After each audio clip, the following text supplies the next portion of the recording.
Have you ever wondered if financial strategies could actually reduce stress and spread kindness? Today, we're exploring how unconventional money concepts can create a ripple effect of positivity in your life and in your community. Now, compounding is one of the most misunderstood financial concepts. So get ready to discover the surprising connections between compounding, financial wisdom, and compassion. In a world where chaos seems to reign supreme, where uncertainty lurks around every corner, and financial markets are now more unpredictable than ever, there's one place you can turn to find clarity and control. Welcome to the Wealth Wisdom Financial Podcast. Hey, I'm Brandon. And I'm Amanda. Join us as we dive deep in the world of personal and business finance to assist you in navigating through the chaos and building the financial future you deserve. We believe when conventional financial thinking doesn't get you where you want to go, you need wealth wisdom. So if you're ready to take control of your financial destiny, tune in to the Wealth Wisdom Financial Podcast. Because in a chaotic world, your money shouldn't be. Subscribe now and never miss an episode. Okay, welcome back to the Wealth Wisdom Financial Podcast. So glad to have you here. This month, in our previous episodes, October 2024, we've explored holistic wealth and combining different financial strategies and concepts. Today, we're building on that theme of virtue and kindness, but we're taking a little bit of an unexpected turn to discuss how certain financial concepts can not only improve your bottom line, but also reduce stress and foster kindness in your life and in the community that's around you. So welcome. Be sure to hit the subscribe button. We've got some more kindness and virtue episodes coming up this month. Go back and watch those last two if you missed them, but not required to get a lot out of today. Our big idea today is that smart financial practices can create a compound effect of kindness and reduce stress, much like compound interest grows your wealth over time. Now, before we talk about these three unconventional financial concepts, let's explore a little bit about compounding. I said at the top, this is one of the most misunderstood financial concepts, and it's because people generally underestimate the power of compounding.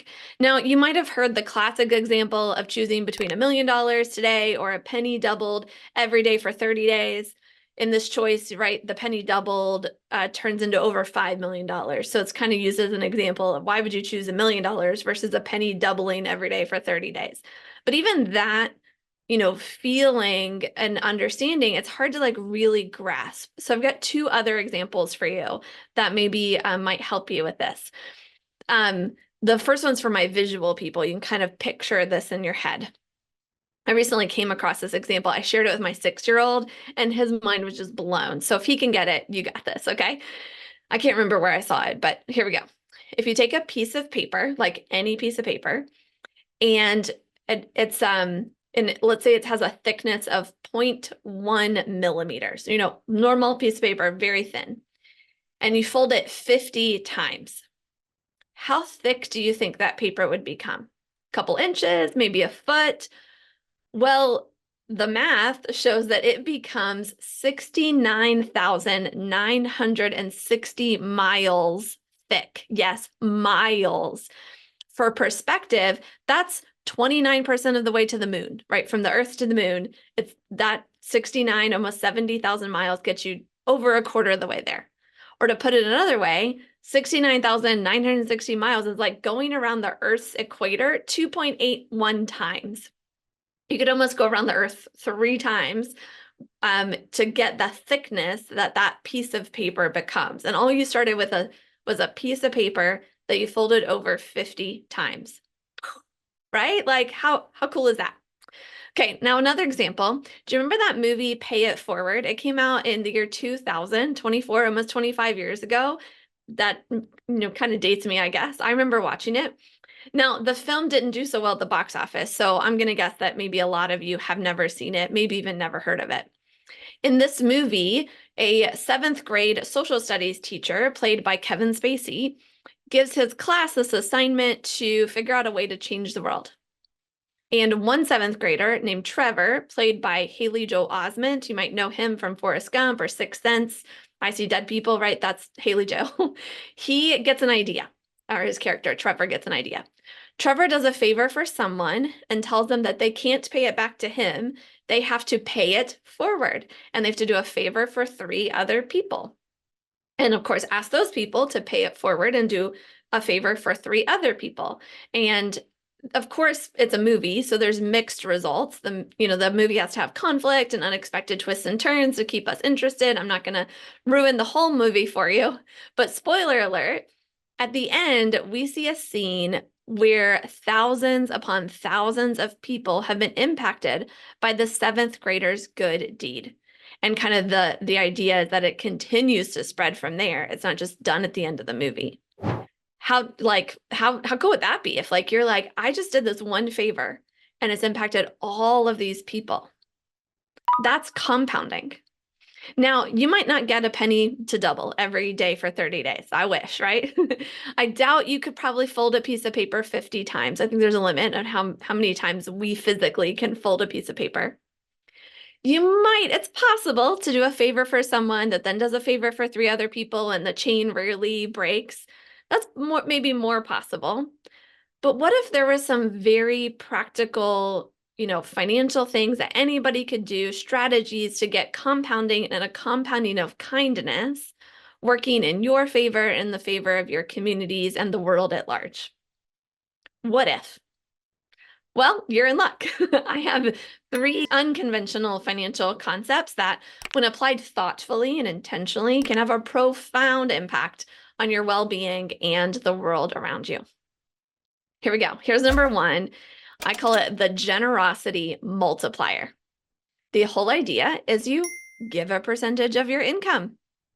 You just set it aside and you give it rather regularly, right? To say nonprofit or something like that, or you just have it available in case anyone ever needs some help.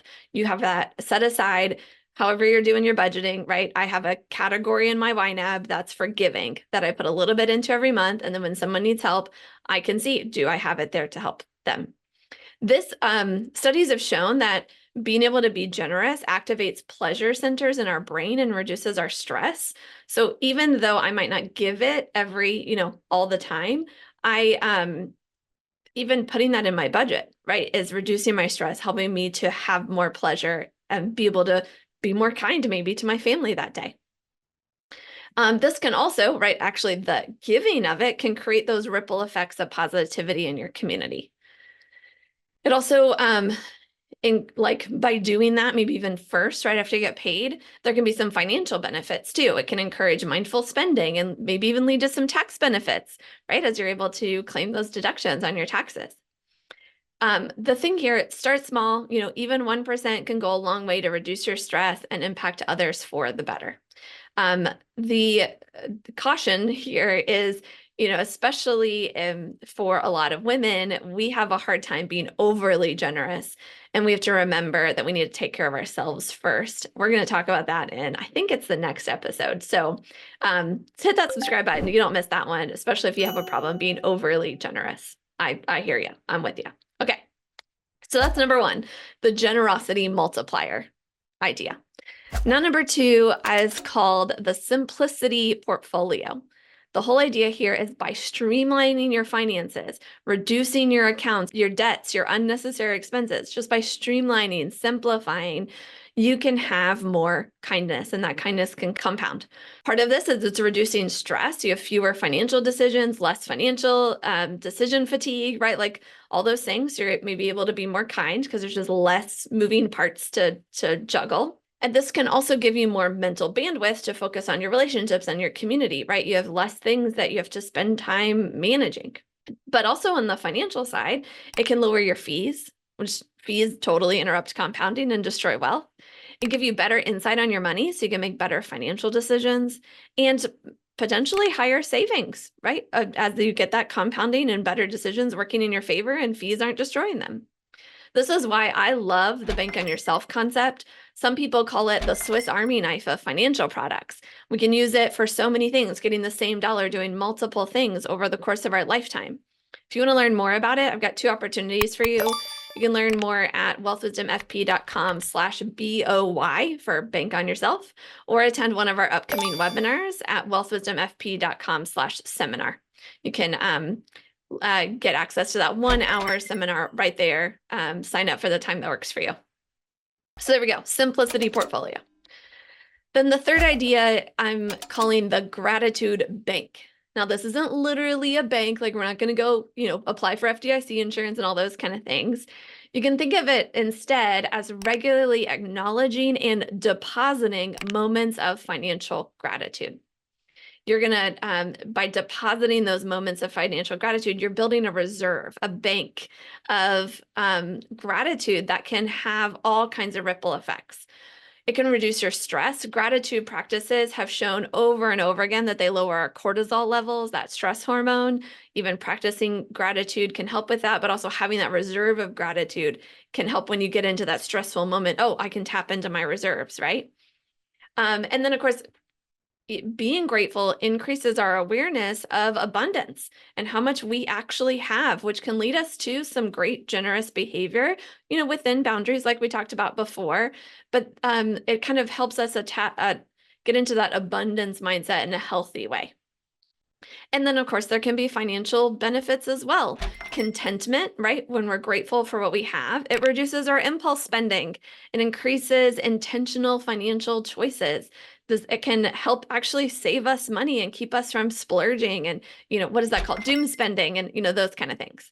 Gratitude is one of the best ways to be kind to ourselves and cultivate an overflow of kindness for others. So if you do nothing else, I hope that you'll start a gratitude bank, a reserve of things that you're thankful for that can help you in those moments when you're struggling financially to realize what you have to be grateful for in that way. Now, these concepts, the generosity multiplier, the simplicity portfolio, the gratitude bank, they can intertwine with all kinds of strategies we talked about in our last episode. I already mentioned Bank on Yourself and how it can help with it. That's a great way to have a simplicity portfolio that and has that emphasis on making the same dollar work twice as hard. It also goes really well with the still method that we talked about before, and that gratitude bank complements, setting your sights, the S in the still method. As we get clear on where we're going, we can be thankful for how far we've come. And that's a beautiful thing. Now, before we get to the flip side, and I talk to all of you out there saying, yeah, but I want to give you a special chance to talk with us.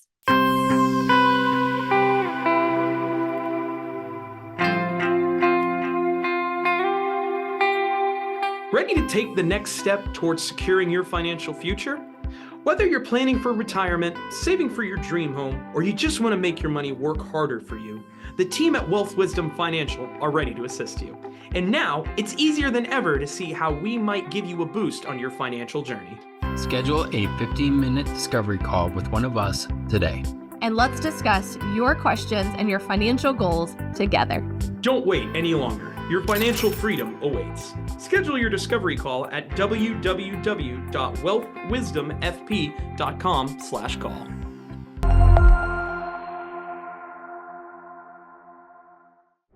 Okay, my friendly skeptics and people that are like, you've got some kind of beef with me right now. I hear you. I'm a skeptic too at heart. I've got a couple things. Like, you might be thinking, this sounds great in theory, but does it really work in the real world? Can I really have, this generosity multiplier, this gratitude bank, this simplicity portfolio? Let's address some common concerns. One, you might think, well, I can't afford to be generous. Remember, we're talking about starting small. Even setting aside 1% of your income can make a difference, both in your stress levels and, reminding yourself that you have enough for you, and also in being generous to others and making an impact for them as well. And as you become more comfortable, you can increase this amount, but start where you are. And remember, generosity doesn't have to be financial.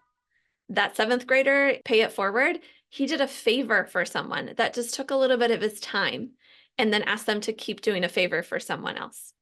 Okay, so if you can't afford to be generous, look for unexpected ways you can be generous, or even start small if you want to do it financially. Secondly, simplifying your finances can feel overwhelming. A lot of us, I love this analogy, a lot of us are carrying around a bucket of financial rocks, and it's just heavy bucket, all these rocks that we've thrown in there as we've picked them up throughout the course of our journey. And if we try to take them out and figure out how to simplify them, how to build something with them, it just becomes way too overwhelming, way too quickly, and we end up throwing them back in the bucket and keep calm and carry on. This is where I like to invite people, take it step by step. Begin by listing all your accounts and debts, right? Like what is in your bucket right now? You got to know what those rocks are. And then tackle one area at a time, perhaps closing one unnecessary account per month or paying off one debt and then going on to the other. Perhaps using something like Bank on Yourself as a Swiss Army knife to take some of those products and make them work for you in one place. Now, for those diversification perfectionists out there, remember the theory with diversification is that 10 different stocks in different sectors are enough to diversify a portfolio. You don't need hundreds and hundreds of different stocks or ETFs or index funds, right? What if you used like 80-20 to get rid of some parts of your portfolio that are at the bottom 20% that are actually holding your returns back?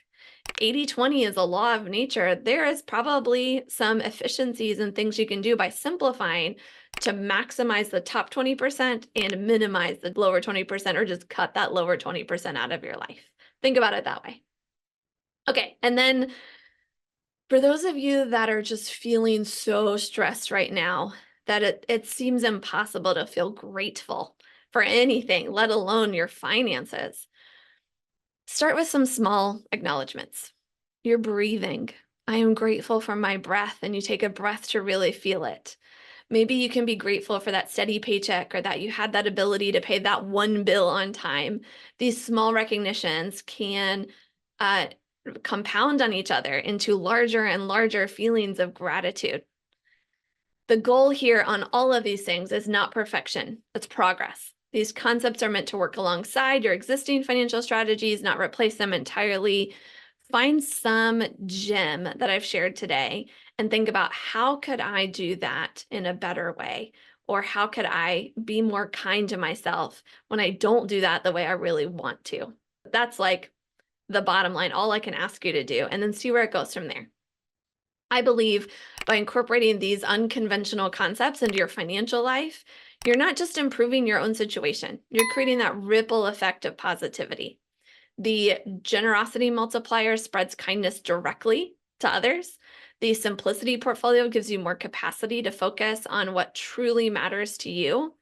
And the gratitude bank shifts your perspective to abundance instead of scarcity.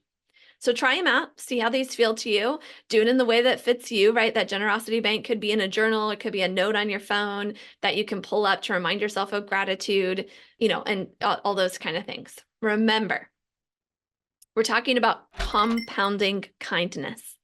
And if you want to see more compounding kindness in your life, I hope you do. We've got more practical financial tips to be kind to yourself, give yourself space and freedom to learn and explore more ways to improve your story with money in the Wealth Wisdom financial community.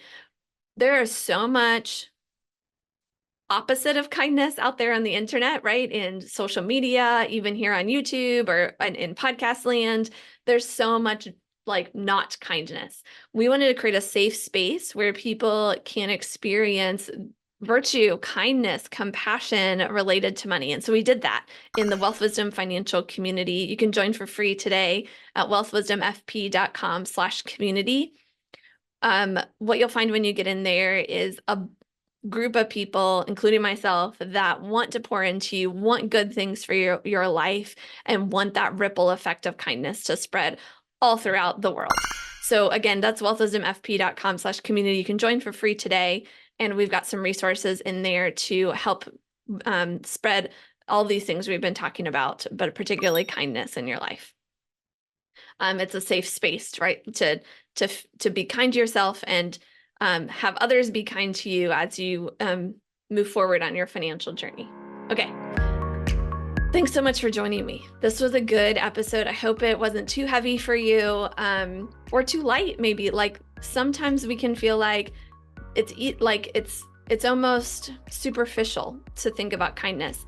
but go as deep into this as you want. Think of the times when you haven't experienced kindness, maybe that financial advisor that was mean to you, or the time when you beat yourself up because you overspent on this thing or made this bad financial decision. Forgive yourself, forgive that person even in your heart, and figure out how you can compound kindness and reduce your stress with these things we've been talking about today: the generosity multiplier, the simplicity portfolio, and the gratitude bank. Thank you so much for joining us. Hit that subscribe button. You're not going to want to miss the next episode, and I hope you live long and profit. The topics presented in this podcast are for general information only and not for the purposes of providing legal, accounting, or investment advice. This also isn't mental health advice. Please consult a professional who knows your specific situation, and therapy is awesome. I'll talk to you soon.